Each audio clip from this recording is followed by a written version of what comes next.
Mission 45 days का अगला पड़ाव, ठीक है ना।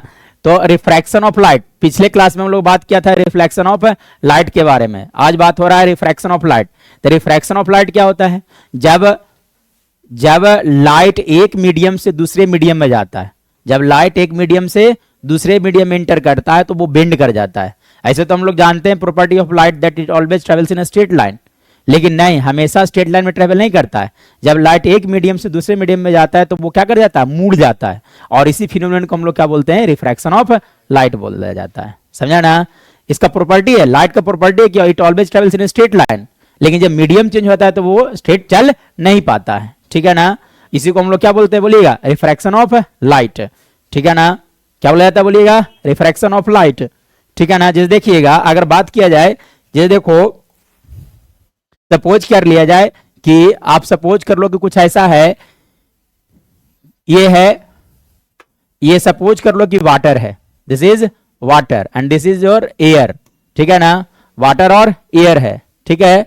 अब मान लेते हैं कि ये वाटर और एयर का इंटरफेस है, ये जो रेड लाइन देख रहे हो वाटर और एयर का क्या दिया गया है? इंटरफेस दिया गया है, ठीक है ना। तब देखिएगा, तो यदि ऐसा है तो देखो, अगर लाइट इधर से आता है, ठीक है ना, एयर से, तो air is a medium, this is a medium. Medium मतलब क्या हो गया? जिससे होकर के एयर चल सकता है उससे हम लोग क्या बोलेंगे? मीडियम। यानी कि every transparent material will be considered as a medium. नहीं समझ में आया? जैसे कि air is a transparent material, ठीक है ना, लेकिन अगर ऑपेक सब्सटेंस होता तो मीडियम नहीं होता, क्योंकि लाइट उससे पार नहीं करता है, ठीक है ना। तो देखिएगा, तो लाइट जो है इससे क्रॉस करेगा। अब ये लाइट को एक्चुअली जाना कैसे था? ऐसे सीधा, क्योंकि property of light is always to travel in a straight line, ठीक है ना। तो अब ये क्या करेगा? यहां से बेंड कर जाएगा। क्या कर जाएगा? बोलिएगा बेंड कर जाएगा। ऐसी फिनोमिनन को हम लोग क्या बोलते हैं? रिफ्रैक्शन ऑफ लाइट बोला जाता है। कोई डाउट? बोलिएगा नहीं ना। चलिए, तब या अगर आपसे कोई पूछता है कि what is refraction of light, तब आप क्या बोलोगे? है ना, when light travels from one medium to another medium it bends, this phenomenon is known as the refraction of light. जब लाइट एक मीडियम से दूसरे मीडियम में जाता है तो वो बेंड कर जाता है, और इसी फिनोमेनन को हम लोग क्या बोलते हैं? Refraction of light. अब क्वेश्चन आ होता है कि sir light always travel in straight line, लेकिन जब मीडियम चेंज हो जाता है तो ये बेंड क्यों करता है? यानी कि why does refraction of light takes place? Refraction होने का कारण क्या है, ठीक है ना। तो एक्चुअली में देखो, ऐसा इसलिए होता है, इसके पीछे रीजन को समझने के लिए, जैसे देखिए, है ना, फिर से सपोज कर लो कि ये वाटर है ना, और ये सपोज कर लो क्या है? एयर है ना। अब देखिएगा, speed of light in air, speed of light in air कितना होता है जानते हैं? 3 × 10⁻⁴ कितना लिखा जाता है? 8 मीटर पर सेकेंड। और जब मीडियम चेंज होता है, मतलब जब लाइट एयर से वाटर में आएगा, जब लाइट एयर से वाटर में आएगा तो लाइट का स्पीड बदल जाता है। इट में भी इसका स्पीड इंक्रीज हो सकता है और डिक्रीज हो सकता है, लेकिन फिलहाल जब एयर से वाटर में आएगा तो इसका स्पीड घट जाता है। क्या जाता है? घटने के कारण ये क्या हो जाता है? अपना रास्ता को चेंज कर लेता है, टेढ़ा हो जाता है। समझा ना। तो अगर एग्जाम में पूछा जाता है कि what is the cause of refraction of light, तब आप क्या बोलिएगा? कि when light travels from one medium to another medium it's a speed changes, it's a speed changes. अब चेंजेस का मतलब ये हो सकता है इंक्रीज भी हो सकता है और डिक्रीज भी हो सकता है, what ever may be, but जब कभी लाइट का स्पीड चेंज हो रहा है तो वहां पे हमेशा क्या होगा? रिफ्रैक्शन ऑफ लाइट होगा। समझे कि नहीं समझे?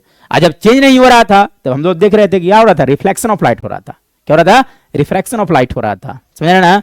चलिए, तो यहां से 2 इंपॉर्टेंट क्वेश्चन है राज, आपने वो सीखा कि सबसे पहले रिफ्रैक्शन ऑफ लाइट क्या होता है। तो रिफ्रैक्शन ऑफ लाइट क्या होता है कि जब लाइट एक ट्रांसपेरेंट मीडियम से दूसरे ट्रांसपेरेंट मीडियम में जाता है तो वो बेंड कर जाता है, और इसी फिनोमेनन को क्या बोला जाता है? रिफ्रैक्शन ऑफ लाइट कहा जाता है। What is the cause of refraction of light? तो when light travels from one medium to another medium its speed changes, है ना, this is the main cause for the refraction of light. कोई दिक्कत? चलिए, अब इसी को हम लोग डिटेल में पढ़ते चले जाएंगे, ठीक है। चलिए, अब देखिएगा, अब एनसीईआरटी का एक लाइन देख लिया जाए, ठीक है ना। देखिए क्या कर रहा है? Light seems to travels along a straight line path in transparent medium. अगर कोई एक ट्रांसपेरेंट मीडियम है, जैसे अगर मान लिया बात किया जाए, अगर यहाँ पे सिर्फ और सिर्फ अगर वाटर होता, क्या होता बोलिएगा? अगर वाटर ही होता, यहाँ पे अगर वाटर ही है, तब वाटर के अंदर अगर लाइट चल रहा है तो हमेशा क्या चलेगा? स्ट्रेट चलेगा। लेकिन जैसे ही ये वाटर से कोई दूसरे मीडियम में जाएगा तो स्पीड, है ना, क्या कर जाएगा? बेंड कर जाएगा। सर हो ना। तो देखिए यही कह रहा था कि light seems to travels along a straight line path in a transparent medium. What happens when light enters from one transparent medium to another, क्या होता है जब लाइट एक ट्रांसपेरेंट मीडियम से दूसरे ट्रांसपेरेंट मीडियम में जाता है तो क्या कर जाता है, बेंड कर जाता है, ठीक है ना। Does it still move along a straight path, क्या ये अभी भी स्ट्रेट पाथ में मूव करता है, बोलिएगा नो, अभी भी स्टिल है ना स्ट्रेट पाथ पे मूव नहीं करता है। और इट्स चेंजेस डायरेक्शन, क्या डायरेक्शन इसका चेंज हो जाता है, तो हाँ इसका डायरेक्शन क्या हो जाता है, चेंज हो जाता है, ठीक है ना। We shall recall some of our day to day experiences, अब कुछ कुछ डे टू डे एक्सपीरियंसेस इससे पता समझा जा सकता है रिफ्रैक्शन ऑफ लाइट को, जहां पे ये लाइट जो है तुमको लगेगा कि हाँ सच में क्या कर रहा है, बेंड कर रहा है। जैसे देखिए कुछ example, you might have observe that the bottom of the tank और a pond containing water appears to be raised, क्या देखो महात्मा गांधी सेतु बगले में है नहीं, तो अगर बात किया जाए महात्मा गांधी सेतु से जब आप देखोगे तो अगर वाटर बहुत ही ज्यादा ट्रांसपेरेंट होता तो ये जो इसका ग्राउंड जो है, पानी का जो ग्राउंड है वो सरफेस से थोड़ा सा ऊपर उठा हुआ दिखेगा, सरफेस थोड़ा सा क्या होगा, ऊपर उठा देखेगा। मेन कॉज इसका क्या हो गया, रिफ्रैक्शन ऑफ लाइट हो गया। अगर नहीं विश्वास है तो आप क्या कीजिए कि एक है ना, एक क्या कीजिएगा कि बकेट ले लीजिए और इस बकेट में पानी भर दो, क्या भर दिया गया बोलिएगा, और इसके अंदर एक क्वाइन डाल दो, क्या डाल दिया जाए, क्वाइन। जब क्वाइन को देखोगे तो ये भी थोड़ा सा क्या दिखेगा, ऊपर दिखेगा। इसके पीछे भी रीजन क्या हो गया, due to refraction of light, ठीक है ना, कोई दिक्कत। चलिए, you might have observe that the bottom of a tank और a pond containing water appears to be raised, ठीक है ना, थोड़ा सा ऊपर दिखता है, ठीक है ना। Similarly when a thick glass slab is placed over some printed matter, हाँ जैसे कि पेपर वेट आता है, ठीक है ना, मतलब कि क्या अगर कुछ मान लीजिए पेपर वगैरह नीचे रखा हुआ, उसमें कुछ लेटर लिखा हुआ है, उसके ऊपर अगर ग्लास को रख दोगे तो जो लिखा हुआ लेटर रहेगा वो थोड़ा सा ऊपर दिखेगा, क्या दिखेगा, ऊपर दिखेगा, ऐसा लगेगा ग्लास में चला आया, ठीक है। इसके पीछे भी कारण क्या हो गया बोलिएगा, रिफ्रैक्शन ऑफ लाइट होता है, ठीक है ना। सिमिलरली व्हेन है ना printed matter the letter appears raised when viewed through the glass slab, why does it happen, इस सब के पीछे एक रीजन क्या आ गया बोलिएगा, what is the reason behind it, due to refraction of light. Medium change कर रहा होगा, कैसे चेंज कर रहा होगा, तो ये देखिए अगर मान लीजिए ग्लास स्लैब वाला ही अगर बात किया जाए, ये देखो यहाँ पे कोई लेटर लिखा हुआ है, इसके ऊपर यहाँ पे कुछ लेटर लिखा हुआ है मान लिया जाए, ठीक है ना, इसके ऊपर आपने क्या किया, ग्लास स्लैब को रख दिया, ठीक है। तो एक्चुअली इसको हम देख कैसे रहे, तो इसके देख रहे हैं इसी कारण क्योंकि क्या हो रहा होगा, रिफ्लेक्शन हो रहा होगा, क्या हो रहा होगा, जब तक यहां से रिफ्लेक्ट होकर हमारी आंखों तक लाइट नहीं आएगा तब तक नहीं देख पाएंगे, ठीक है ना। अगर डायरेक्ट देखना है तो सामने देख सकते हैं, लेकिन ग्लास स्लैब के थ्रू देखना है तो आपका आंख इधर होना चाहिए, ठीक है ना। तो देखो एक रे ऑफ लाइट पहले यहां से आएगा ना, अब ये कहां पे जाएगा बोलिए, ग्लास स्लैब में, तो ग्लास स्लैब में जाएगा तो क्या सीधा चल पाएगा, नहीं, बल्कि ये क्या अपना डायरेक्शन को क्या कर जाएगा, चेंज कर जाएगा। जैसे देखो मान लीजिए चेंज कर देता है, ठीक है ना, सपोज कर ले जाए क्या कर देता है, टेढ़ा थोड़ा सा चला जाता है, ठीक है। चलिए अब ये टेढ़ा सा आ गया, यहां पे है ये, ठीक है ना, कोई दिक्कत। अब देखो ये टकराने के बाद फिर से क्या होगा, जाएगा, है ना, तो फिर से क्या होगा, इससे सटा हुआ है तो ये जाएगा इधर से। अब जब इस सरफेस पे आएगा तो क्या करेगा, फिर से बेंड कर जाएगा, तो बेंड करके क्या हो जाएगा, थोड़ा सा ऐसे चला जाएगा, नहीं तो इन द सेम वे अगर एक और रे ऑफ लाइट लेकर जाता है तो ये भी बेंड करता और ये भी किस तरह से जाता, इस तरह से जाता, ठीक है ना। तो ये लगेगा कि जो है जो लेटर रिफ्लेक्ट होकर आ रहा है थोड़ा सा इधर से आ रहा है, नहीं, इसलिए ये जो है वो थोड़ा सा क्या होगा, रेज दिखाई देगा, ऊपर दिखाई देगा, ठीक है ना, क्योंकि इसका जो एक्चुअल पोजिशन है वो नहीं नजर आएगा आपको, कोई दूसरा जगह नजर आने लगेगा, ठीक है ना, due to refraction, due to refraction. अगर रिफ्रैक्शन नहीं होता तो डायरेक्ट लाइट इस हमारे आंखों तक जाता, देख पाते, ठीक है नहीं, अगर ऐसा होता तो, लेकिन ग्लास स्लैब रख दिए तो मीडियम चेंज कर रहा था, लाइट क्या करेगा, अपना डायरेक्शन को चेंज कर जाएगा, इसलिए थोड़ा सा क्या होगा, वो लेटर जो है वो ऊपर दिखाई देगा। समझ में आया, समझे कि नहीं समझे, चलिए अब आगे बढ़िएगा, ठीक है ना। Containing water paste letter raised, have you ever seen a pencil partially immersed in a water in a glass tumbler, glass एक ले लो, उस ग्लास के अंदर पेंसिल एक रख दो पानी भर रहे हुए, तो देखोगे तो पेंसिल जो ऐसा लगेगा तुमको टूटा हुआ दिखा देगा, कहां से, वाटर और एयर के इंटरफेस के पास देखोगे तो लगा टूटा हुआ है, कारण मतलब मुड़ गया है, कारण क्या हो गया, रिफ्रैक्शन, कारण क्या हो गया, रिफ्रैक्शन हो गया, ठीक है ना। It appears to be displaced at the interface of the air and water, ठीक है ना। You might have observed that a lemon kept in water in a glass tumbler appears to be bigger than its actual size. अब एक छोटा सा lemon ले लो और उसको ग्लास के अंदर रख दो, ठीक है ना, तो बड़ा दिखाई देने लगेगा। What is the reason behind it? Due to refraction of light, ठीक है। Appears है ना, when viewed from the sides, can you account for such experiences? तो इन सबके पीछे रीजन क्या हो गया बोलिएगा, रिफ्रैक्शन ऑफ लाइट। तो यानी कि है ना, इस इतने सारे एक्सप्लेनेशन इस पैराग्राफ से क्या समझ में आ रहा है कि कुछ कुछ डे टू डे लाइफ में कुछ एग्जांपल दिया जाए जहां पर रिफ्रैक्शन ऑफ लाइट होता है। तो सबसे पहले बात कि सर लेटर है ना, ये क्या कहते हैं, ग्लास स्लैब अगर रखा जाए लेटर के ऊपर, तो लेटर क्या होता है, थोड़ा सा ऊपर दिखाई देता है, ठीक है ना। एक पेंसिल को अगर पानी के अंदर रखा जाए, ग्लास के अंदर, तो वहां से क्या दिखता है, थोड़ा सा मुड़ा हुआ दिखाई देता है। रीजन क्या हो गया, रिफ्रैक्शन हो गया। इस तरह से बहुत सारे एग्जाम्पल यहां पर आपको समझ में आया, ठीक है। चलिए अब आगे बढ़िएगा, अब आगे देखिएगा, let us consider the case of apparent displacement of the pencil. अब देखते हैं कि अपेरेंट डिस्प्लेसमेंट कैसे हो रहा होगा पेंसिल वाला, ठीक है ना। तो सेम जैसे ग्लास स्लैब वाला बताए थे ना, सेम यहां पे भी घटना घट रहा होगा। देखा जाए जी, देखो अगर मान लिया जाए कि इस तरह से एक ग्लास स्लैब है ना, ग्लास है, इस ग्लास के अंदर आपने क्या किया, पानी भर दिया, ठीक है, और इसके ऊपर क्या डाल दीजिए बोलिएगा, एक पेंसिल इस तरह से आप डाल दिए हो, रख दिया जाए इस तरह से एक पेंसिल है, ठीक है। अब इसको हम लोग देख रहे होंगे due to reflection of light. कारण क्या होगा बोलिएगा, रिफ्लेक्शन ऑफ लाइट के कारण देख रहे होंगे, ठीक है नहीं। जब तक यहां पर रिफ्लेक्शन होगा तब तक इसको देख ही नहीं पाते हैं, क्योंकि कोई भी ऑब्जेक्ट को तभी देख पाते हैं जब लाइट उस पर फॉल करता है, फॉल करने के बाद रिफ्लेक्ट होकर तुम्हारी आंखों तक आ पाता है, ठीक है ना। तो इसमें क्या होगा कि एक्चुअल में जब लाइट चलेगा तो सेम फिनोमेनन घटेगा जो कि थोड़ा देर पहले बता रहे थे लेटर वाला, ठीक है।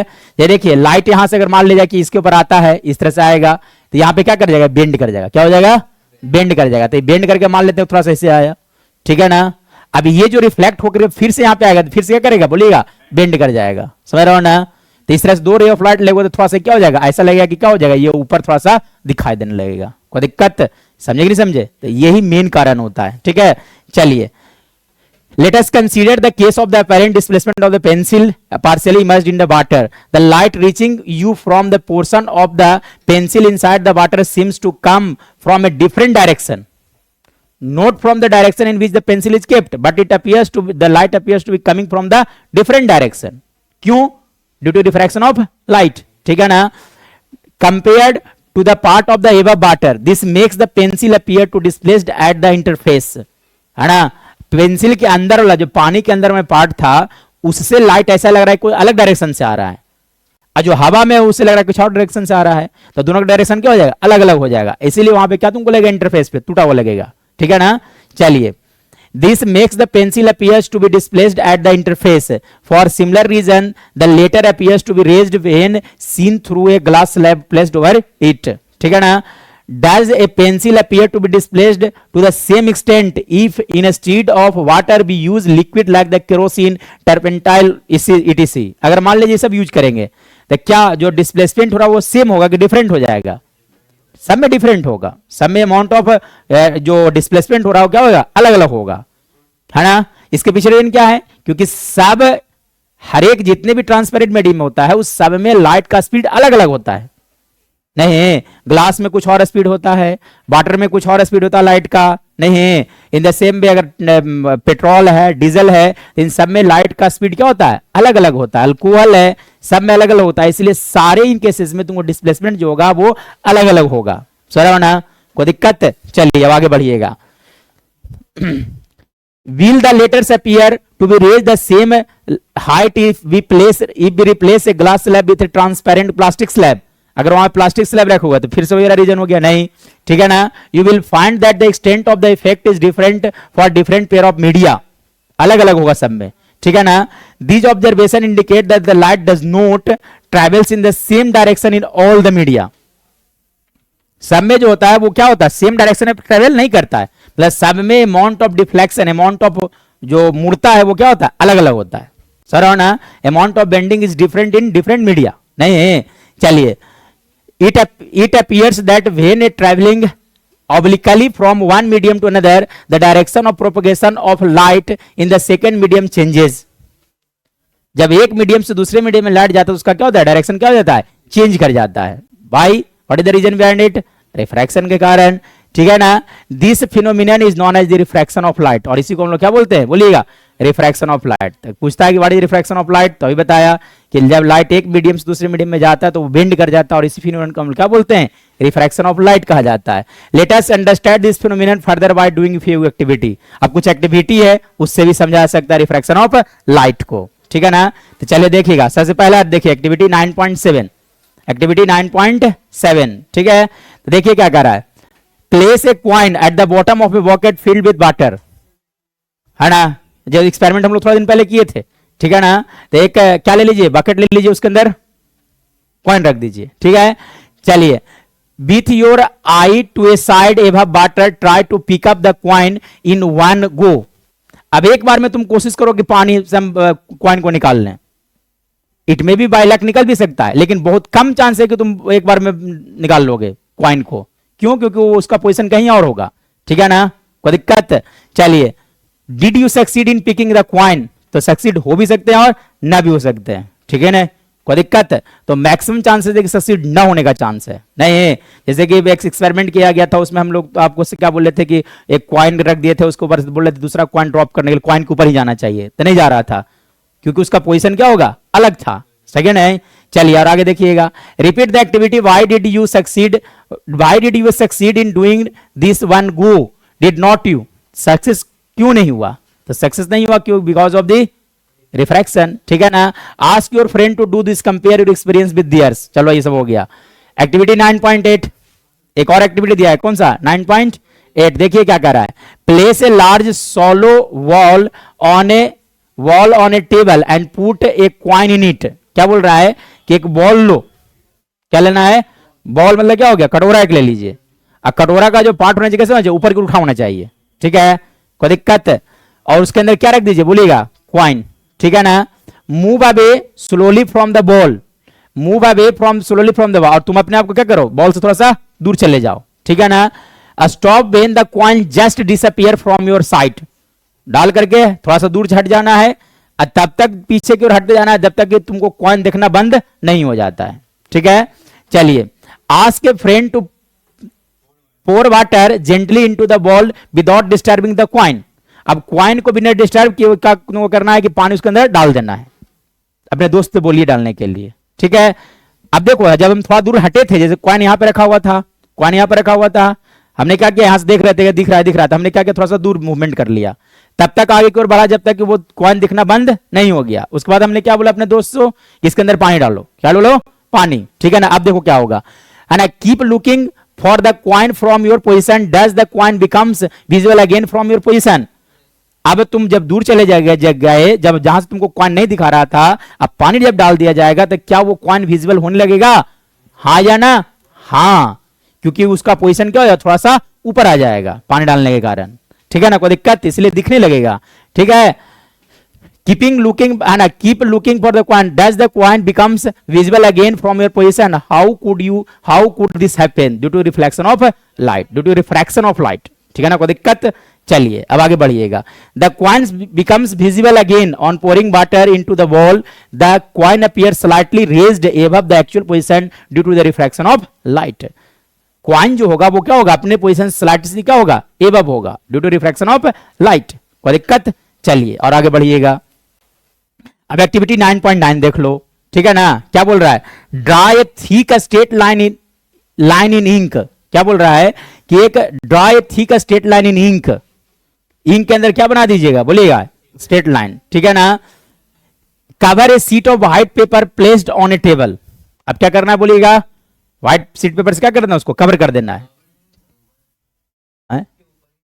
Draw a thick straight line in ink, ink से नहीं, इंक से ड्राइंग, है ना, draw a thick straight line in ink over a sheet of white paper placed on a table.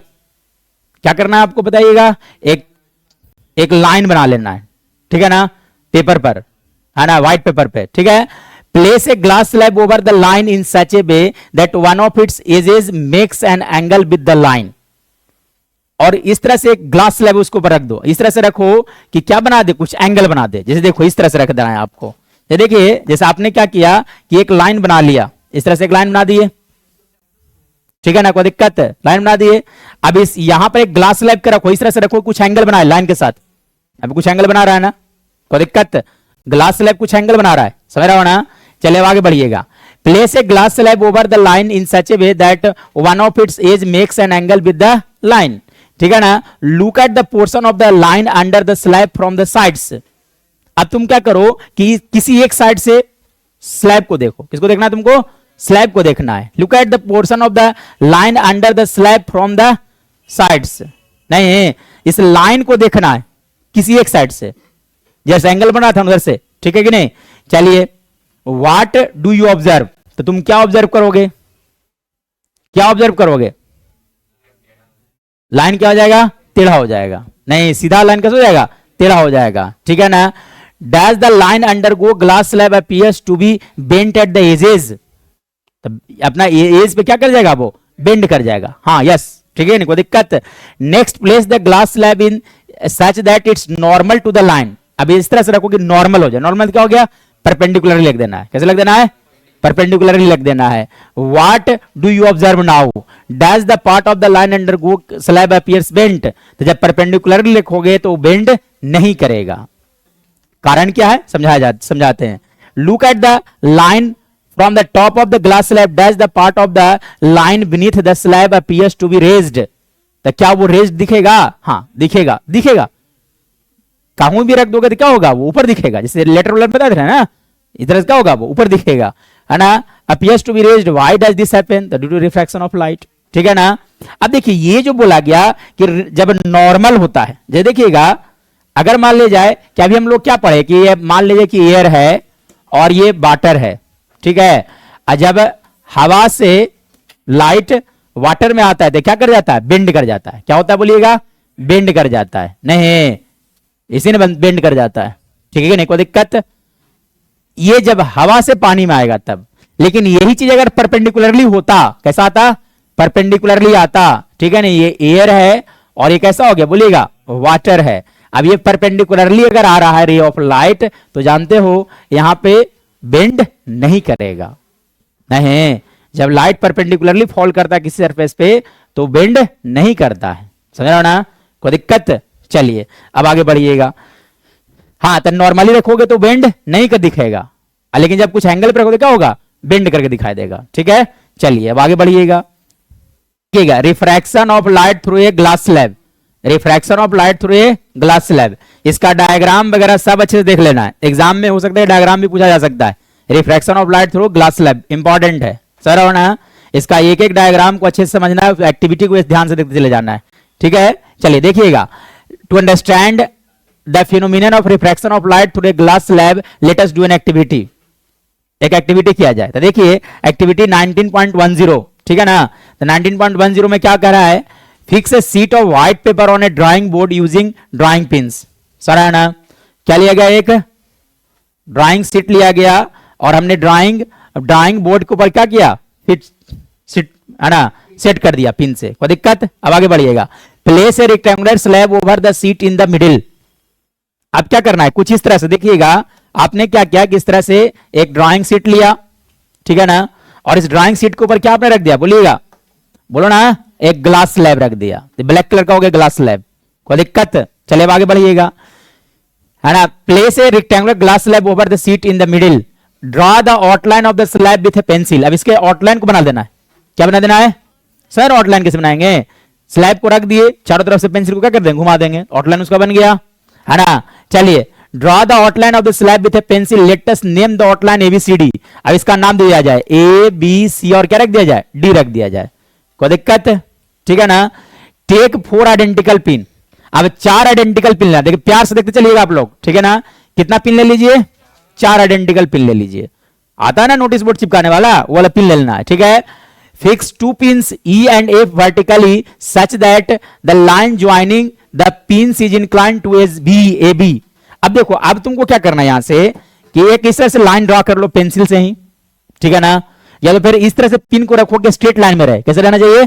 Straight line में। तो एक पिन यहां पे डाल दो, दूसरा पिन यहां डाल दिया जाए, कर दिया इतना काम, ठीक है? नहीं कोई दिक्कत है ना? एक काम किया जाए, ABCD उल्टा बनाओ तो अच्छा लगेगा देखने में, उल्टा बनाया जाए, ठीक है ना? नाम नेमिंग जो है उल्टा रखा जाए। देखिए ये कुछ इस तरह से था, ये क्या था बोलिएगा? What is this? क्या है ये? व्हाइट पेपर है, ठीक है ना? इसके ऊपर क्या रखा गया था बोलिएगा? ग्लास स्लैब का ये क्या है? आउटलाइन है, ठीक है ना? अब इसके बाद हमने क्या किया? 2 पिन इस तरह से एक लाइन बना दो, पेंसिल से बना दो, है ना, उसके ऊपर क्या रख दीजिए, दो को पिन डाल दीजिए, क्या डाल दीजिए, दो पिन डाल दीजिए, डाल दिए, ठीक है ना, क्या हुआ, हाँ इसका नाम आउटलाइन का नाम क्या दिया गया था बोलिएगा, ए बी सी डी। चलिए इसका नाम क्या था, ई और एफ, नहीं ये पिन ई है, ये पिन कौन सा है, एफ है, कोई दिक्कत। अब आगे बढ़िएगा, अब आगे बढ़िएगा, देखिए fix two pins E and F vertically such that the line joining the pins is incline to edge A B, कुछ एंगल पे रहे ए बी के साथ, ठीक है ना। अब देखिए look at the image of the pins E and F through the opposite edges edge. अब तुमको क्या करना है, जैसे ए बी की तरफ हमने क्या लिखा, दो को पिन लगा दिया है, अब तुमको उसके अपोजिट एज मतलब कौन सा, सीडी की तरफ से देखना है, किसको देखना बोलिएगा, सीडी की तरफ से देखना है, सुन रहे हो मेरी बातों को, सीडी को क्या करना तुमको देखना है, सीडी से देख करके उस पिन को देखने की कोशिश करो, किसको देखना है बोलिएगा, उस पिन को देखना है, समझ रहे हो ना, कोई दिक्कत सावंत, नहीं ना दिक्कत है। चलिए देखिए look at the image of the pins E and F through the opposite edge fix two other pin G and H such that this pins and the image E and F lie on a straight line. अब क्या करो, इसके image को देखो, किसको देखना बोलिएगा, इसके इमेज को इसके अंदर से देखो, इसके अंदर भी दो को पिन लगा दो, दो पिन क्या करना है यहां पे इस तरह से लगा दीजिएगा, सर है ना। तो ये पिन कौन सा हो गया बोलिएगा, एक पिन जी है, दूसरा का पिन कौन सा है, एच है, ठीक है ना। Such that these pins and the image E and F lie on straight line, इस तरह से लाना चाहिए कि दोनों पिन स्ट्रेट लाइन में होना चाहिए, कैसे होना चाहिए, स्ट्रेट लाइन में, साथ साथ इसके साथ भी स्ट्रेट लाइन होना चाहिए, ये वाला इसके साथ और ये वाला इसके साथ होना चाहिए, स्ट्रेट लाइन में होना चाहिए, कोई दिक्कत सर होना। Remove the pin and the slab, अब क्या करो, इसको रिमूव कर दो, क्या करना है बोलिएगा, रिमूव कर देना है। तो देखिए लाइट जो है कुछ ऐसा चला जाएगा, सर है ना, कोई दिक्कत है ना। तब देखो एक्चुअली में इसको लाइट को कैसे जाना चाहिए था, ऐसे सीधा ना चलता, लेकिन लाइट देखो कैसे बन गया, ऐसे बन रहा है, कोई दिक्कत सर हो ना। चलिए ये कैसे बनाया गया, इसके इमेज को देख के सामने पिन लगाया गया था, नहीं समझ रहे हैं, ये दोनों पिंस के इमेज को देख करके हमने पिन जी और एच चिपकाया है, ठीक है, ड्राइंग शीट के ऊपर, ठीक है। चलिए अब आगे बढ़िएगा, अब सब चीज को क्या हटा दो, ठीक है ना। अब हमने क्या किया, यहां से एक लाइन ड्रॉ कर दिया, join the position of the tips of the pin E and F, है ना, E and F and produce the line A B to E, क्या बोल रहा है, and produced the line up to A B, ठीक है ना। इसको क्या करना, आगे की ओर बढ़ा के देखो, ठीक है, इसको क्या करो, इस तरह से आगे की ओर बढ़ा दीजिए, समझ रहा है ना। चलिए अब आगे बढ़िएगा, let E and F meet A B at O, E and F meet A B at कहां, ओ, ए बी एट कहां, O. Similarly join the position tip of the G and H and produced it to the H C D, इसको कहां तक बढ़ा दीजिए, C D तक बढ़ा दीजिए, ठीक है ना। Let H G meet the C D at O dash, H D meet the C D at O dash, यहां पर कहां मिलता बोलिएगा, ओ डैश पे मिल करता है, ठीक है ना। Join O and O dash, अब किसको ज्वाइन कर दो, ओ और ओ डैश को, तो हमने क्या किया, इसको ऐसे करके क्या किया, ज्वाइन कर दिया, ओ और ओ डैश को क्या किया, ज्वाइन कर दिया। Also produced E F two P, अब ई एफ को कहां तक बढ़ा दो, पी तक, ई एफ को हमने कहां तक बढ़ा दिया, पी तक बढ़ा दिया, shown by the dotted line as shown in the figure 19.10, ठीक है ना, कोई दिक्कत।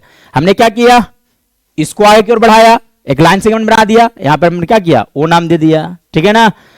यहां पे इसको सीडी को टच किया, उसका नाम क्या दे दिया बोलेगा, ओ डैश, नाम क्या दे दिया, ओ और ओ डैश को हमने क्या कर दिया, ज्वाइन कर दिया, साथ साथ ई एफ को हमने क्या किया, आगे की ओर बढ़ा दिया, ठीक है ना, कोई दिक्कत। चलिए अब देखिएगा, यहां से बहुत इंपॉर्टेंट बातें समझ में आएगा आपको, कि देखिए ये एक्चुअली में इसको जाना चाहिए था कैसे, ऐसे नहीं, तो ये जो रे ऑफ लाइट जो दिख रहा है आपको, इसको बोला जाता है कौन सा रे बोलिएगा, इसको बोला जाता है इंसिडेंट रे, कौन सा रे बोलते हैं, इंसिडेंट रे बोला जाता है। ये जो रे ऑफ लाइट आपको दिख रहा है, इसको बोला जाता है कौन सा रे, रिफ्रैक्टेड रे, सॉरी इमर्जेंट रे, कौन सा रे होता है, इसको इमर्जेंट रे बोला जाता है, इमर्जेंट रे बोला जाता है, कोई दिक्कत सर होना। और ये देखो यहां से हमने क्या किया, एक नॉर्मल ड्रॉप किया, क्या किया बोलिएगा, नॉर्मल ड्रॉप किया, ठीक है ना। तो ये देखो ये है एंगल ऑफ इंसिडेंस, कौन सा हो गया, ये हो गया एंगल ऑफ रिफ्रैक्शन, कौन सा एंगल हो गया बोलिएगा, एंगल ऑफ रिफ्रैक्शन, ठीक है ना। फिर से यहां पे भी क्या करोगे, एक नॉर्मल ड्रॉ करोगे, क्या किया जाएगा बोलिएगा, एक नॉर्मल ड्रॉ कर लो, ठीक है ना। तो यहां पर ये वाला कौन सा हो गया, फिर से एंगल ऑफ इंसिडेंस, है ना। तो यहां पे हम लोग को बोलना है कौन सा बोलिएगा, I1, ये कौन सा हो गया बोलिएगा, I2। ये जो एंगल जो बाहर में देख रहे हैं इसको बोलते हैं एंगल ऑफ इमरजेंस, क्या बोला जाता है, एंगल ऑफ इमरजेंस, सर हो ना। तब देखो एक्चुअली में लाइट को जाना चाहिए था कैसे, ऐसे, लेकिन लाइट कहां से जा रहा है, देखो ऐसे चला गया नहीं। तो ये दोनों लाइन के बीच का जो डिस्टेंस होता है इसको बोला जाता है लेटरल डिस्प्लेसमेंट। क्या बोला जाता है बोलिएगा, क्या बोलते हैं, बोले ना लेटरल डिस्प्लेसमेंट। क्या बोला जाता है, लेटरल डिस्प्लेसमेंट बोला जाता है। और जानते हो ये लेटरल डिस्प्लेसमेंट का वैल्यू जो होता है वो थिकनेस ऑफ ग्लास के इक्वल होता है। किसके बराबर होता है बोलिएगा, थिकनेस ऑफ ग्लास के इक्वल होता है। अगर ये ग्लास अगर 10 सेंटीमीटर का होता तो लेटरल डिस्प्लेसमेंट कितना होता बोलिएगा, 10 सेंटीमीटर होता, गारंटी। सर होना, फिर से आ जाइए मेरे साथ साथ। इस लाइन को क्या बोलिएगा, इंसिडेंट रे। इसको क्या बोलेंगे, रिफ्रैक्टेड रे। कौन सा रे है ये कौन सा रे हो गया, इमरजेंट रे हो गया, ठीक है ना। यहां पे ये एंगल कौन सा हो गया, एंगल ऑफ इंसिडेंस, ये कौन सा हो गया, यहां पे कौन सा हो गया, फिर से I1, ये कौन सा था I2, आई कौन सा हो गया बोलिएगा, एंगल ऑफ इमरजेंस हो जाएगा। समझ में आया ना। इसको इन दोनों के लाइन के बीच के डिस्टेंस को क्या बोला जाता है बोलिएगा, लेटरल डिस्प्लेसमेंट। इसका वैल्यू किसके बराबर होता है, किसके बराबर होता है, थिकनेस ऑफ ग्लास के इक्वल होता है। बात समझ में आया ना। चलिए अब इसी चीज को आपका किताब में भी बनाया हुआ डायग्राम देख सकते हैं, ठीक है ना। क्या बोलो, नहीं, चलिए आगे। In this activity you will note that the light ray has changed its direction at O and O dash. इसका डायरेक्शन दो जगह चेंज हुआ, कहां कहां चेंज हुआ बोलेगा, O और O डैश। जैसे देखो इस डायग्राम में देखा जा सकता है बहुत क्लियरली, ठीक है ना। जैसे हमने थोड़ा देर पहले बनाया था वो वाला डायग्राम यहां भी बनाया गया है, ठीक है ना। कोई दिक्कत सर हो, चलिए देखिएगा। हाँ, इन दिस देखो यहां पे दो जगह रिफ्रैक्शन हो रहा है। कहां पर हो रहा है, देखिए यहां पर देखो रिफ्रैक्शन नहीं हुआ, क्यों, क्योंकि ये क्या है बोलिएगा, एयर। क्या है, ये क्या पे मैं बोले ग्लास, रिफ्रैक्शन होगा। यहां पर देखो इस वाला सरफेस पे भी क्या हो रहा है, रिफ्रैक्शन हो रहा होगा, क्योंकि यहां पे क्या बोलिएगा ग्लास, और ये क्या हो गया, एयर हो गया, फिर से रिफ्रैक्शन होगा। दो बार रिफ्रैक्शन होता है ग्लास स्लैब में, समझ रहे हो ना। चलिए अब आगे बढ़िएगा। Note that both the points O and O dash lies on the surface separating the two transparent media. और ये दोनों पॉइंट O और O डैश जो है कहां पर लाई कर रहा है, कहां पर लाई कर रहा है, जहां पर दो मीडिया सेपरेट हो रहा है। दोनों मीडिया क्या हो रहा है, सेपरेट हो रहा है, क्योंकि देखो यहां पे एयर है और नीचे में क्या है बोलिएगा, ग्लास है। दोनों ऊपर सेपरेट हो रहा है, यहां पे भी देखो ऊपर में ग्लास है, नीचे में क्या है बोलिएगा, एयर है। तो यहां पर सेपरेशन हो रहा है। और जहां भी दो मीडिया मिलता है तो हमें क्या होता है, रिफ्रैक्शन होता है, लाइट बेंड कर जाता है, ठीक है ना। चलिए अब आगे बढ़िएगा, ठीक है ना। Note that both the points O and O है ना separating the two transparent medium, draw a perpendicular NN dash to AB। अभी देखो ये परपेंडिकुलर लाइन है, इसको बोला जाता है नॉर्मल। क्या बोलते हैं हम लोग, नॉर्मल बोला जाता है। तो NN डैश क्या हो गया बोलेगा, नॉर्मल हो गया, ठीक है ना।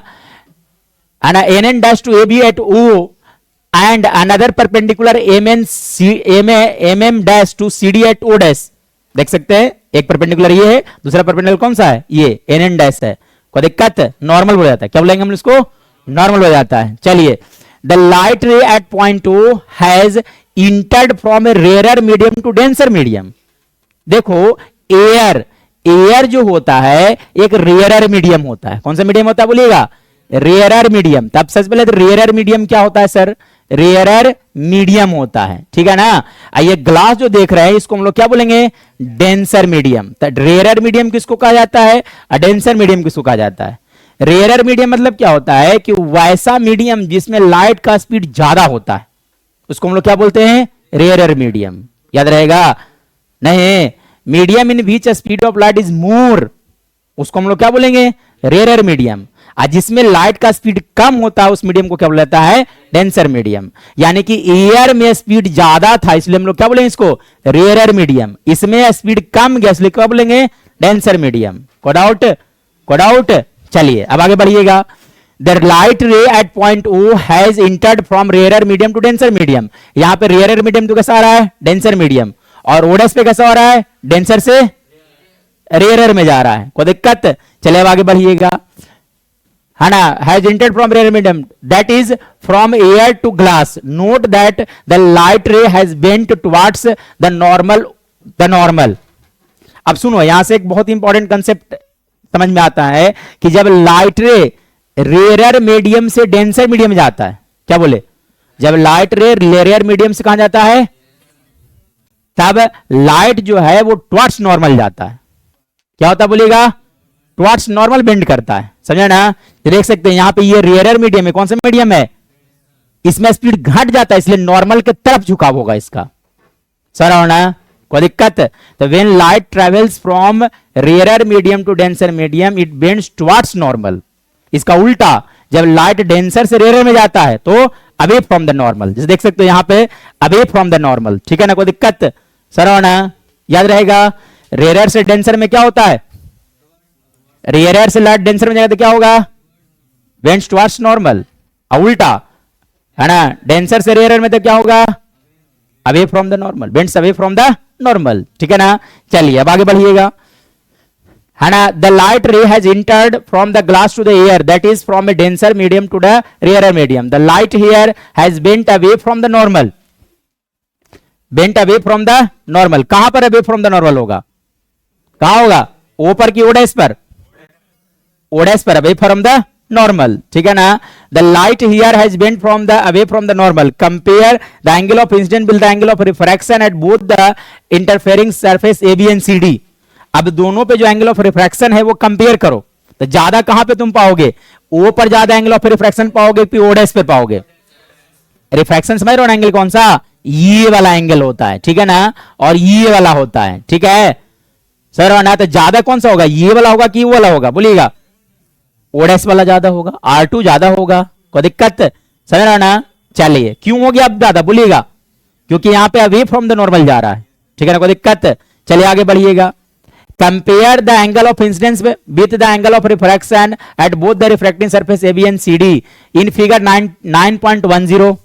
Figure 9.10, a ray EO is obliquely incident on the surface AB। एक रे ईओ, देखो ये रे ईओ है जो इंसिडेंट रे है, इसको क्या बोलेंगे? बोलिएगा इंसिडेंट रे। क्या बोला जाएगा? Incident ray. कोई दिक्कत है ना? In figure 19.1 EO is obliquely incident on the surface AB is called the incident ray, ठीक है ना? O dash is the refracted ray. ये जो लाइन आप देख रहे हैं इसको हम लोग क्या बोलेगा? बोलेगा क्या बोलोगे?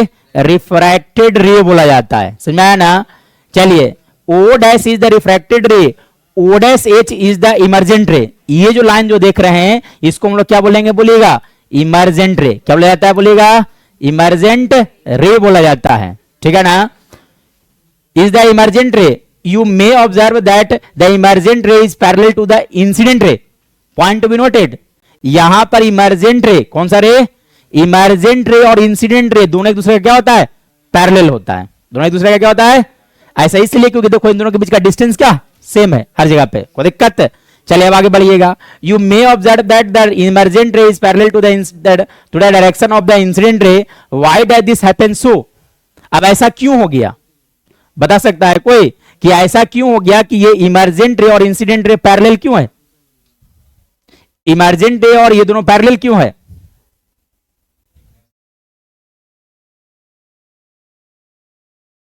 क्यों है? तो इसके पीछे रीजन क्या होगा कि यहां पर क्या हो रहा होगा?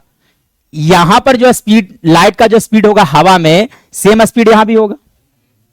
नहीं, दोनों कहां जा रहा है? एयर में जा रहा है। इमर्जेंट रे भी कहां है? एयर में है। ये भी कहां है? इसी कारण इसका कैसा हो जाएगा? पैरेलल हो जाएगा। कैसे हो जाएगा? पैरेलल। क्यों? यहां पे क्या किया होगा? लाइट को टुवर्ड्स नॉर्मल बेंड किया होगा। यहां पे क्या किया होगा? नहीं, इसलिए आपस में क्या हो जाएगा? पैरेलल हो जाएगा। कोई दिक्कत? चलिए यार आगे बढ़िएगा, है ना? You may observe that the emergent ray is parallel to the direction of the incident ray. Why does this happen? The extent of bending of the ray of light at the opposite parallel faces AB and CD of the rectangular glass slab is equal and opposite. है इसके पीछे reason क्या हो गया कि जितना ये bend किया उतना ही ये भी क्या किया? बेंड किया। नहीं समझ रहे हो? जितना ये बेंड किया उतना ही क्या किया? ये भी बेंड किया। इसलिए आपस में क्या हो जाएगा? पैरेलल हो जाएगा। बस में है ना? क्योंकि बोथ दोनों सरफेस पर एक्सटेंट ऑफ बेंडिंग क्या है? सेम है। दोनों सरफेस पे एक्सटेंट ऑफ बेंडिंग क्या है? दोनों के लिए सेम है, इसलिए कैसे हो जाएगा? पैरेलल हो जाएगा। कोई डाउट? चलिए आगे बढ़िएगा। Is equal to the opposite, है ना? Glass slab is equal and opposite, ठीक है? दिस इज भाई the ray emerges parallel to the incident ray. इसी कारण कैसे हो जाएगा? वो पैरेलल हो जाएगा। याद हो गया कि आखिर ये रे ऑफ दोनों इंसिडेंट रे और इमर्जेंट रे पैरेलल क्यों होता है? तो क्यों होता है? क्योंकि दोनों का extent of bending same but in opposite direction. कोई दिक्कत? बट आर अपोजिट, समझे ना? इसी कारण कैसे हो जाएगा, दोनों का क्या हो जाएगा, पैरेलल हो जाएगा। कोई दिक्कत? चलिए आगे बढ़िएगा, ठीक है ना? Opposite, this is why the ray emerges parallel to the incident ray, however the light ray is shifted sideward slightly, लेकिन फिर भी थोड़ा सा क्या हो जाता है, बोलिएगा, साइडवर्ड शिफ्ट कर जाता है ना? What happens when light ray is incident normally to the interface of the two media? क्या बोल रहा है कि what happens when a light ray is incident normally to the interface of two media?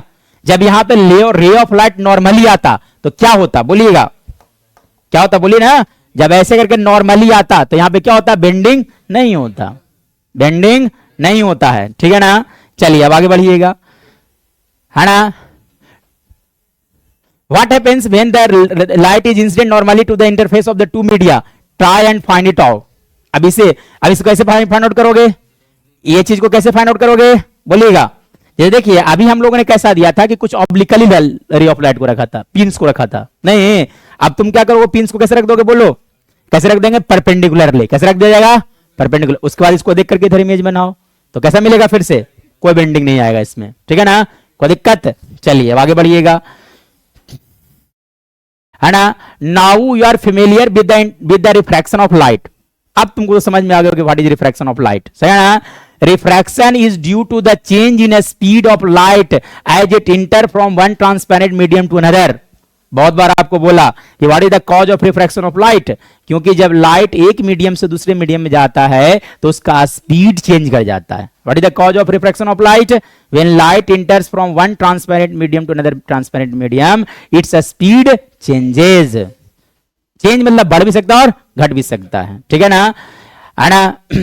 Enters from one transparent medium to another. Experiments show that refraction of light occurs according to the certain law. जैसे देखो हम लोग पढ़े थे ना, है ना, ये law of reflection, law of reflection. In the same way there are certain laws for the refraction of light. The refraction of light के लिए भी दो ही लॉ होता है। कितने लॉ होता है, बोलिएगा? There are two laws for the refraction of light. नहीं, कोई दिक्कत? चलिए अब देखिए कौन कौन सा होता है, तो दोनों लॉ को हम लोग समझा जाए। तो देखिए पहला लॉ क्या कहता है, जैसे वहां पे हम लोग पढ़े थे लॉ ऑफ रिफ्लेक्शन में, है ना, क्या पढ़े थे कि इंसिडेंट रे, रिफ्लेक्टेड रे और normal at the point of incident सबके सब क्या होता है, एक ही प्लेन में होता है। तो यहां पे भी सेम लॉजिक चलेगा। यहां पे भी क्या लिखोगे, incident ray, refracted ray and the refracted रे, पहले क्या बोलते थे, रिफ्लेक्टेड, अब क्या बोला जाएगा, रिफ्रैक्टेड, ठीक है ना? Incident ray, refracted ray and the normal at the point of incidence all lies in the same plane. Point number 1। Point number 1। Point number 2 क्या होता है, ठीक है ना, जिसे हम लोग बोलते हैं स्नेल्स लॉ। क्या बोला जाता है, स्नेल्स लॉ, ठीक है ना? पॉइंट नंबर 2 चेंज है उससे, ठीक है ना? साइन आई और साइन आर। साइन आई मतलब कौन सा हो गया, आई मतलब कौन सा हो गया, बोलिए ना, एंगल ऑफ इंसिडेंस। आई मतलब कौन सा हो गया, for any two media, for any to, दो मीडिया ना होगा, एक तरह का तो होगा नहीं। जब भी होगा रिफ्रैक्शन तो कितना मीडियम होगा, दो मीडियम होगा, तो मीडिया प्लूरल वर्ड यूज कर लिया जाएगा, ठीक है ना? For any two media sine of angle of incidence और sine of angle of refraction का जो वैल्यू होता है वो हमेशा क्या होता है, कांस्टेंट।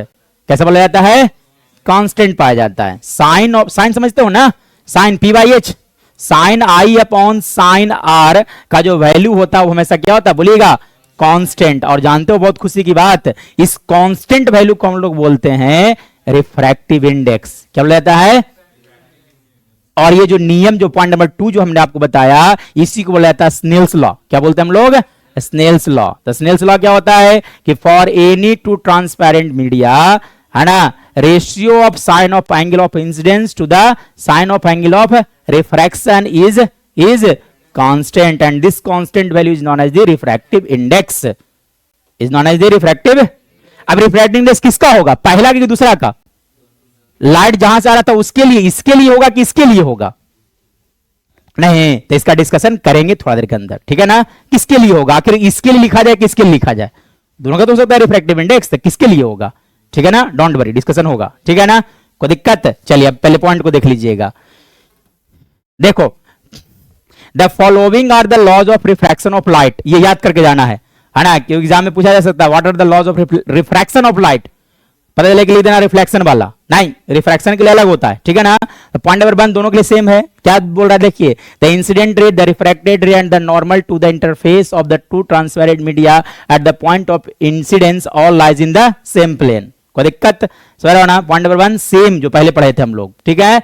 दूसरा देखिए, the ratio of sine of angle of incidence to the sine of angle of refraction is constant for light for a given colour and for given pair of media. For given colour, for given colour मतलब monochromatic light होना चाहिए। कैसा होना चाहिए? Monochromatic, मतलब जो इसमें single wavelength का लाइट होना चाहिए। कोई दिक्कत सर होना, ऐसा रेड है तो रेड कलर का ही होना चाहिए, ब्लैक है तो ब्लैक कलर का ही होना चाहिए, जो भी रहे लेकिन कोई एक कलर का रहे, ठीक है ना।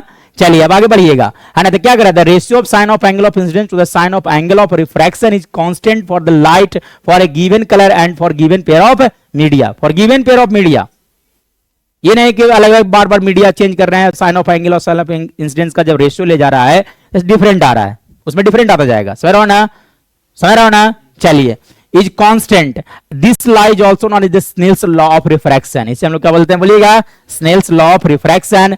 And if I is the angle of incidence and R is the angle of refraction, then sine I upon sine R का वैल्यू क्या होता है, कांस्टेंट लिखा जाता है। तो याद हो गया स्नेल्स लॉ क्या होता है ना, ratio of sine of angle of incidence to the sine of angle of refraction for any two media is always constant, है ना। इसी को हम लोग क्या बोलते हैं, स्नेल्स लॉ।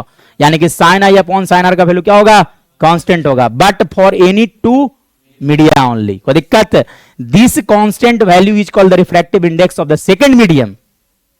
किसका होता है बोलिएगा, सेकंड मीडियम का। नहीं समझ आया, किसका होता है बोलिएगा, सेकंड मीडियम का। पॉइंट टू बी नोटेड, जैसे लाइट अगर मान लीजिए डायमंड से आ जाता है ग्लास में, रिफ्रैक्टिव इंडेक्स कैलकुलेट कर रहे हो इस फार्मूले से, तो किसका निकलेगा, ग्लास का निकलेगा, जिसमें लाइट जा रहा है, जिससे आ रहा है उसका नहीं, बल्कि जिसमें लाइट जा रहा है। बात समझ आया ना, कोई दिक्कत है ना। This constant value is called the refractive index of the second medium with respect to the first, ठीक है ना। चलिए, let us study about the refractive index in some detail. अब हम रिफ्रैक्टिव इंडेक्स के बारे में और अच्छे से बात करेंगे। ये जो अगला जो है ना टॉपिक है रिफ्रैक्टिव इंडेक्स, इसी के बारे में डिस्कशन होगा। समझ गया ना, पहले इतना समझ में आया। रिफ्रैक्टिव इंडेक्स का डिफिनेशन दो तरीका से दिया जाता है। कितने तरीके से दिया जाता है, दो तरीका से दिया जाता है, ठीक है ना। तो कैसे कैसे लिखा जाता है देखिएगा, मेरे बातों को प्यार सुनते चले जाइएगा। एक तो अभी हम लोगों ने पढ़ा स्नेल्स लॉ के थ्रू, ठीक है ना, कि क्या लिखा जाता है। बोलिए, अगर मान लिया जाए कि रे ऑफ लाइट कुछ ऐसा है, ये नॉर्मल है, देखो यहां पे अगर एंगल ऑफ इंसिडेंस आई है और ये एंगल ऑफ रिफ्रैक्शन कितना है, आर है, ठीक है। तो यहां पे अगर बात किया जाएगा तो sine I upon sine R, sine I upon क्या हो गया, साइन आर, ठीक है ना। इसी को हम लोग क्या बोल रहे थे बोलिएगा, रिफ्रैक्टिव इंडेक्स। तो refractive index of beach medium, अगर ये मीडियम सपोज कर लो कि ये 1 है और मीडियम कौन है, 2 है, ठीक है ना। तो किस मीडियम का रिफ्रैक्टिव इंडेक्स आता है बोलिएगा, सेकंड मीडियम का। तो कैसे लिखा जाता है जानते हैं आप लोग, refractive index of second medium, refractive index of second medium with respect to first medium, refractive index of second medium with respect to first medium, nu two 1 लिखा जाएगा। उल्टा, अगर उल्टा लिखना है तो कैसे लिखोगे बताओ, 1 2 1 2 मतलब क्या हो गया, लाइट कहां से कहां जा रहा होगा, 1 से 2 में कि 2 से 1 में, जहां पर लाइट जाता है, जहां डेस्टिनेशन है वहां पहले, ठीक है ना, और जहां से आ रहा है उसको यहां रखना है, ठीक है ना। ये देखो, अगर मान लिया जाए कि लाइट जो है वो कुछ ऐसा होता है कि अगर मान लीजिए कि लाइट जो है कुछ ऐसा है कि सपोज कर लो कि ये है ना, ये वाटर है, क्या है, ये ग्लास है। अगर आपको कैलकुलेट करना रिफ्रैक्टिव इंडेक्स ऑफ किसका, refractive index of glass with respect to water, refractive index of glass with respect to, इसे बोला जाता है रिलेटिव रिफ्रैक्टिव इंडेक्स। क्या बोलेंगे, रिफ्रैक्टिव इंडेक्स दो तरह का होता है, एक एब्सोल्यूट होता है और दूसरा कैसा होता है, रिलेटिव होता है। तो एब्सोल्यूट कौन सा हो गया समझाते हैं। पहले देखिए, reflective index of glass with respect to water, तो कैसे लिखोगे बोलो, कैसे लिखा जाएगा बोलिएगा, हाँ तो क्या लिखोगे, न्यू, नहीं यहां पे क्या लिखिएगा, refractive index of glass with respect to, मतलब कि ग्लास में लाइट गया होगा और आ कहां से रहा होगा, वाटर से आ रहा होगा, नहीं तो इक्वल टू क्या लिखोगे बोलो साइन, है ना। यहां पे अगर मान लिया कैलकुलेट किया जाए 30 डिग्री है और ये सपोज कर लिया जाए कि कितना है 45 डिग्री, कितना डिग्री है 45 डिग्री सपोज कर लिया जाए, ठीक है ना, कोई दिक्कत है। तो अब इसका वैल्यू कितना लिख सकते हैं बोलिएगा, साइन 30 डिग्री डिवाइडेड बाय क्या लिख दोगे, साइन 45 डिग्री। तो ये आ जाएगा refractive index of glass with respect to water, but by using which law, Snell's law, Snell's law के यूज से, ठीक है ना। तो ये किस तरह का रिफ्रैक्टिव इंडेक्स है बोलिएगा, किस तरह का है, रिलेटिव है, क्योंकि refractive index of glass with respect to water नहीं, यानी कि एक और देखिएगा, एक और रिफ्रैक्टिव इंडेक्स उसको बोलते हैं एब्सोल्यूट रिफ्रैक्टिव इंडेक्स। कौन सा रिफ्रैक्टिव इंडेक्स बोलिएगा, एब्सोल्यूट बोला जाता है, ठीक है ना। तो absolute refractive index, refractive index, ठीक है ना। तो एब्सोल्यूट रिफ्रैक्टिव इंडेक्स जब भी कैलकुलेट किया जाता है तो with respect to air, with respect to air और इक्वेशन से वैक्यूम, ठीक है ना। तो देखिए कैसे लिखा जाएगा, जैसे देखो अगर मान लीजिए कुछ ऐसा है कि लाइट जो है वो हमेशा एयर से आ रहा है, कहां से आ रहा है बोलिएगा, एयर से, ये चला गया यदि मान लीजिए ग्लास में, कुछ भी कोई मटेरियल हो सकता है, ठीक है ना। तब इसे हम लोग क्या बोलेंगे बोलिएगा, एब्सोल्यूट रिफ्रैक्टिव इंडेक्स। क्या लिखा जाएगा, रिफ्रैक्टिव इंडेक्स ऑफ एब्सोल्यूट लिखना है, एब्सोल्यूट लिखना है ना। तो रिफ्रैक्टिव इंडेक्स ऑफ सपोज करो ग्लास है, तो refractive index of glass, air लिखने की जरूरत नहीं है, रिफ्रैक्टिव इंडेक्स ऑफ अंडरस्टूड है विद रिस्पेक्ट टू एयर। वो दिक्कत मतलब लाइट कहां से आ रहा होगा बोलिएगा, एयर से, कहां जा रहा होगा नहीं, मतलब कि लाइट अगर हमेशा एयर से किसी मीडियम में जाता है तो वहां पर किस तरह का रिफ्रैक्टिव इंडेक्स कैलकुलेट किया जाता है, एब्सोल्यूट। कौन सा कैलकुलेट करेंगे, लेकिन अगर यहां पे कोई दूसरा मीडियम होता है, यहां पे दूसरा मीडियम होता है, एयर के अलावा कोई दूसरा मीडियम होता तो वहां पे कौन सा रिफ्रैक्टिव इंडेक्स निकलता, रिलेटिव निकलता। तो एक दिक्कत, यानी कि जब यहां पे कैलकुलेट करोगे तो किसके इक्वल होगा बोलिएगा, साइन आई, ये आई कहां बनेगा बोलिएगा, एयर में, डिवाइडेड बाय क्या लिखोगे, साइन आर, ये कहां बनेगा, ग्लास में, कहां बनेगा, ग्लास में, ठीक है ना। और रिफ्रैक्टिव इंडेक्स का एक और फॉर्मूला दिया जाता है, कैसे लिखा जाता है देखिएगा, है ना। रिफ्रैक्टिव इंडेक्स, रिफ्रैक्टिव इंडेक्स के लिए फॉर्मूला लिखा जाता है, रिफ्रैक्ट, है ना, speed of light, speed of light in air, speed of light in air, divided by क्या लिखोगे आप, speed of light in medium, speed of light in, speed of light इन कौन सा हो गया, मीडियम। अच्छा बताइएगा, तो ये फॉर्मूला है वो किसके लिए, एब्सोल्यूट के लिए, रिफ्रैक्टिव इंडेक्स के लिए, रिलेटिव के लिए, किसके लिए है, हाँ ये किसके लिए हो गया बोलिएगा, एब्सोल्यूट के लिए हो गया नहीं, क्योंकि लाइट कहां से आ रहा होगा, जहां से आ रहा है उसको ऊपर रखना है, speed of light in air कहां रखना है, ऊपर।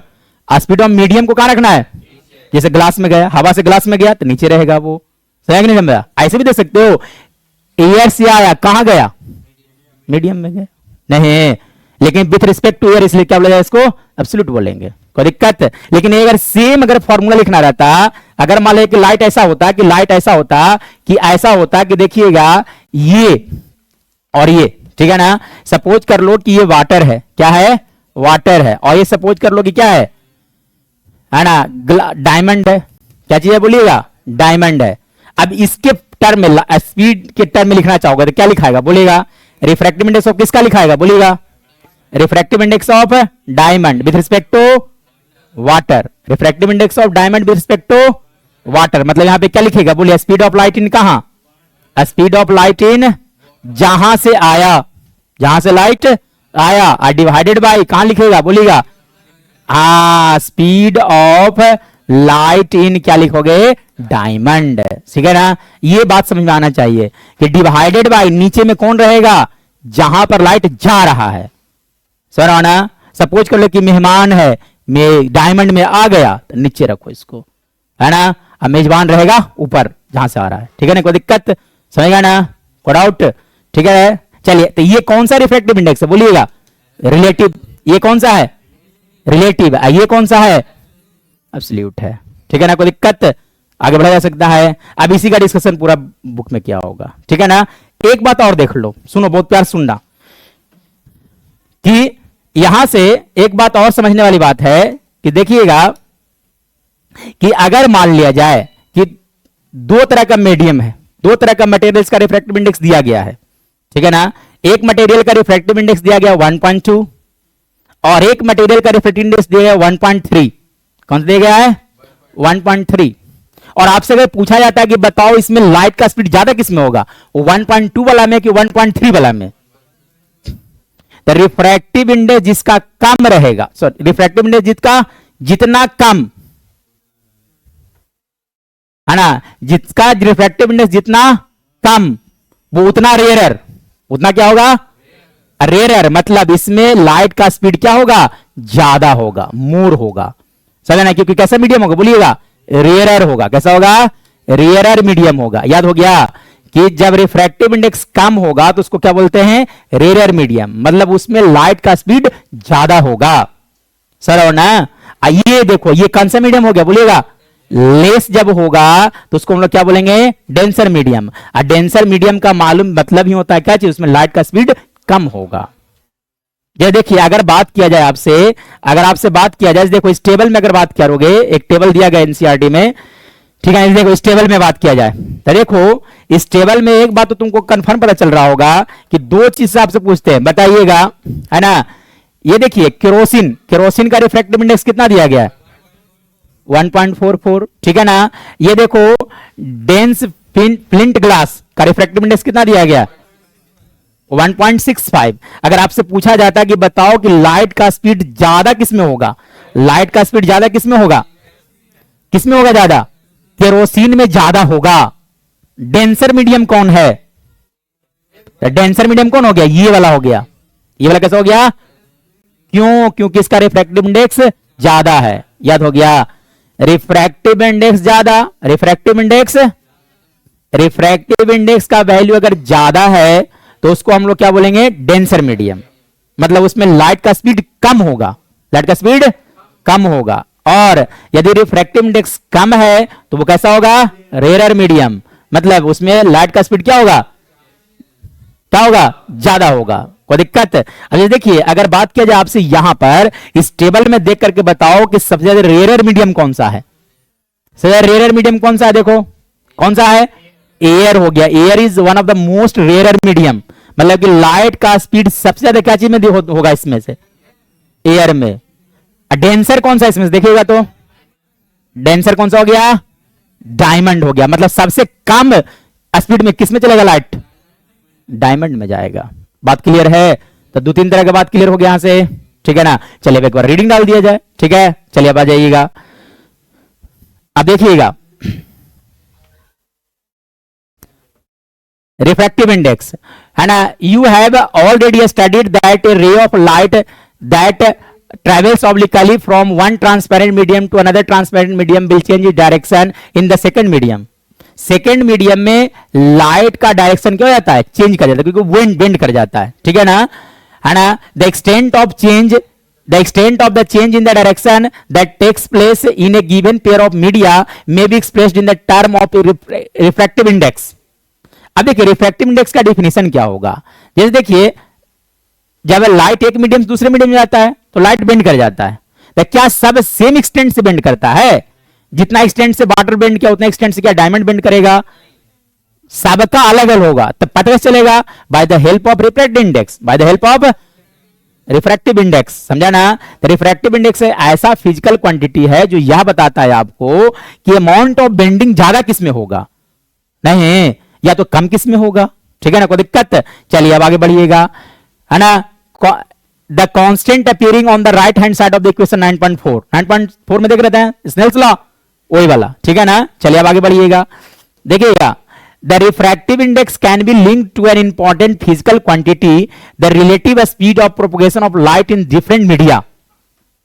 रिफ्रैक्टिव इंडेक्स को एक और पैरामीटर से रिलेट किया जा सकता है, वो क्या चीज से बोलिएगा, speed of light in medium. कोई दिक्कत, ठीक है ना। देखिए in different media it turns out that the light propagates with different speed in different media। इसका मतलब यह हो गया कि light propagates with different speed in different media. हर एक मीडियम में लाइट का स्पीड क्या होता है, अलग अलग होता है, ठीक है ना। Different in different media. Light travels fastest in the vacuum. Light का सबसे ज्यादा स्पीड क्या चीज में होता है बोलिएगा, वैक्यूम में। एयर में थोड़ा सा घट जाता है, सर हो ना, कोई दिक्कत। इन वैक्यूम, और इसका स्पीड कितना देखो 3 × 10⁸ metre per second, 3 lakh kilometre per second, समझना। कोई दिक्कत, kilometre per second. In air the speed of light is only marginally less as compared to that in vacuum. Air में बहुत ही माइन्यूट डिफरेंस होता है, ठीक है ना, इन कंपेरिजन टू वैक्यूम, ठीक है। It reduces considerably in the glass and water. अब इसका जो वैल्यू होता है वो ग्लास और वाटर में और बहुत ज्यादा घट जाता है, समझा ना। वैक्यूम में सबसे ज्यादा, उसके बाद क्या चीज में, एयर में, उसके बाद क्या चीज में, आना देखा जाए टेबल के अनुसार पता चल जाएगा, कोई दिक्कत। चलिए, the value of the refractive index for a given pair of media depends upon the speed of light in the two media as given below. ये डिपेंड करता है क्या चीज पर, बोलिएगा, speed of light in the two medium, speed of light in the two medium, नहीं कोई दिक्कत है ना। चलिए देखिएगा, आगे बढ़िएगा। Consider a ray travelling from medium 1 to medium 2। ये देखो यहां पर आप देख रहे हो, यहां पर दो मीडियम है, दिस इज मीडियम 1, उसको एयर मान लिया जाए, ये मीडियम 2 है, कौन सा है बोलिएगा, ग्लास है, कोई दिक्कत। तो मीडियम 1 से लाइट कहां जा रहा है बोलिएगा, मीडियम 2 में जा रहा है, मतलब एयर से लाइट कहां जा रहा है, ग्लास में जा रहा है। आगे बढ़िएगा। Consider a ray of light travelling from medium 1 to into medium 2 as shown in the figure 9.11, ठीक है। Let V1 be the speed of the light in the medium 1। अब मान लो कि मीडियम 1 में यहां पे स्पीड इसका कितना है, V1, कितना स्पीड है, V1 स्पीड है, and V2 B the speed of the light in the medium 2, और यहां पे स्पीड ऑफ लाइट कितना है बोलिएगा, V2 है, नहीं नहीं। चलिए आगे बढ़िएगा। The refractive index of medium 2 मतलब लाइट कहां आ रहा है बताइएगा, मीडियम 2 में आ रहा है, द रिफ्रैक्टिव इंडेक्स ऑफ किसका निकलेगा, 2 विद रिस्पेक्ट टू 1, ठीक है ना। The refractive index of medium 2 with respect to 1, medium 1 is given by the ratio of the speed of light in medium 1। जहां से लाइट आया, जहां से लाइट, उसका स्पीड डिवाइडेड बाय जहां पर लाइट गया, कोई दिक्कत है ना, है ना। देखिए, the refractive index of medium 2 with respect to medium 1 is given by the ratio of the speed of light in medium 1 and the speed of light in medium 2। This is usually represented by the symbol n21। इसको कैसे represent किया बोलिएगा, n21, nu two one. This can be expressed by the equation as follow. देखो जैसे n21 बराबर क्या लिखा हुआ, speed of light in medium 1 divided by speed of light in medium 2, मतलब v1 बाय v2 बोलिएगा। हाँ, तो ये हो गया स्पीड ऑफ लाइट, जहां से लाइट आएगा, जहां से लाइट आएगा, और डिवाइडेड बाय जहां पर लाइट जाएगा, ठीक है। इसलिए v1 बाय क्या लिखा जाएगा, v2, ठीक है। देखिए उल्टा अगर होता, अगर 2 से बन जाता था क्या लिखते बोलो, है ना, 1 2, नहीं कोई दिक्कत, यानी कि यहां पे भी चेंज कर जाता formula, speed of light in medium 2 divided by speed of light in medium 1, क्योंकि उल्टा जाता, लाइट ऐसे से ऐसे जाता, समझ रहे हो ना, कोई दिक्कत। चलिए अब आगे बढ़िएगा, ठीक है ना। By the same argument the refractive index of medium 1 with respect to 2 is expressed as ν21। It is given by ν21 equal to speed of light in medium 2 divided by speed of light in medium 1, ठीक है ना। If medium 1 is air, अगर medium 1 क्या होता, अगर air से किसी भी मीडियम में जाए, ठीक है ना। If medium 1 is air then the refractive index of medium 2 is considered with respect to vacuum. इसको किस रिस्पेक्ट में बात किया जाता है बोलेगा, वैक्यूम के रिस्पेक्ट में आता है। This is called the absolute refractive index of the medium. इसको हम लोग क्या बोलते हैं बोलेगा, आज जो ऊपर जो देख रहे थे कौन सा था, रिलेटिव, कौन सा था, रिलेटिव था, ठीक है ना। It is simply represented by n2। इसको कैसे दिखाया जाता है बोलेगा, n2 से दिखाया जाता है। If c is the speed of light, speed of light in air and v is the speed of light in the medium, then the refractive index of medium, the medium का refractive index कैसे लिखोगे, न्यूएम, क्या लिखेगा, न्यूएम is given by c upon b, is given by c upon b, कोई doubt. चलिए अब आगे बढ़िएगा, अब देखिएगा, इसके बाद देखिएगा, absolute refractive index of medium is simply called the refractive index. Absolute refractive index को हम लोग क्या बोलते हैं बोलिएगा, सिर्फ रिफ्रैक्टिव इंडेक्स का मतलब ही है क्या चीज, एब्सोल्यूट रिफ्रैक्टिव इंडेक्स, ठीक है ना। The refractive index of several medium is given figure 9.3, मतलब with respect to air, with respect to air, ठीक है ना। चलिए 9.3 from the table you can know that the refractive index of water is 1.33, मतलब कि लाइट कहां से कहां आ रहा होगा बोलिएगा, एयर से वाटर में आ रहा होगा, 1.33 होता है। This means that the ratio of the speed of light in air and the speed of light in water is equal to 1.33। कोई दिक्कत, है ना। Similarly the refractive index of crown glass कितना होता है बोलिएगा, 1.52 होता है। Such data are helpful in many places, however you need not to memorize the data, तो डेटा को आपको याद करना नहीं है, ठीक है ना। चलिए एब्सोल्यूट रिफ्रैक्टिव इंडेक्स ऑफ सब मटेरियल अभी आपको बताया थे, इसका मतलब क्या होता है जो, है ना। चलिए note from the table 9.3 that an optically denser medium may not possess greatest mass density. अब डेंसर मीडियम का मतलब ये होता है उसका मास ज्यादा होगा, मास से कोई फर्क नहीं पड़ता है। रिफ्रैक्टिव इंडेक्स अदर थिंग है और मास भी क्या हो गया, अदर थिंग हो गया, ठीक है ना, कोई दिक्कत, ठीक है ना। फॉर एग्जाम्पल हाँ, डेंसर मीडियम का क्या मतलब, उसका मास ज्यादा होगा नहीं, लाइट का स्पीड उसमें कम होगा with respect to the another medium, कोई दिक्कत। चलिए for example kerosene having higher refractive index is optically denser than the water although its mass density is less than the water. Mass density क्या होता है इसका, लेस होता है, ठीक है ना। तो इस तरह से रिफ्रैक्टिव इंडेक्स तक का आपका डिस्कशन हो गया। अगले क्लास में लोग मिलेंगे तो refraction by the spherical lenses हम लोग पढ़ेंगे। That's all for today. नहीं